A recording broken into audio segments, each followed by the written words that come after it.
Hi అండి, నేను మీ సంధ్యాన. మన వైజాగ్లో జరుగుతున్న విశాఖ ఉత్సవాలకైతే వెళ్ళాము. అన్నిట్లోకి నాకు బాగా వర్త్ అనిపించింది ఏదైనా ఉంది అంటే అది వీడియో ఎండింగ్లో చెప్తాను, ఒకసారి చూసేయండి. ఇంకా షాపింగ్ కానీ ఫుడ్ ఇదంతా కూడా షాపింగ్ అయితే నేను చేయను. ఎగ్జిబిషన్కి వెళ్ళినా ఉత్సవాలకి వెళ్ళినా ఎందులోకి వెళ్ళి షాపింగ్ చేయను. జస్ట్ కళ్ళతో చూసి ఎంజాయ్ చేస్తాను తప్ప అవేవి నేను షాపింగ్ చేయను.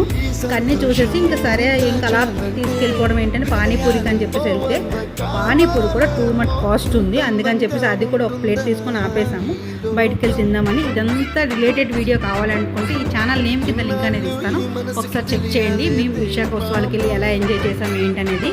అయితే ఇది అన్నింటిలో కూడా వర్క్ ఏదైనా ఉంది అని అంటే అది నాకు ఏదనిపించిందంటే ఇక్కడ టెలిస్కోప్లో మనకి మూన్ చూపిస్తున్నారు, ఎక్స్ప్లెయిన్ చేస్తూ చాలా బాగా చూపిస్తున్నారు. ఇది నాకు చాలా బాగా వర్త్ అనిపించింది. ఇప్పుడు పిల్లలకి ఏంటంటే అన్ని ఏది చూపించినా చూపించకపోయినా ఇదైతే ఫస్ట్ అండ్ షుడ్గా చూపించాలి. మూన్ అంత దగ్గరగా చూస్తారు, చాలా హ్యాపీ అనిపించింది. ఫుల్ వీడియో ఛానల్ నేమ్ కింద ఇస్తాను.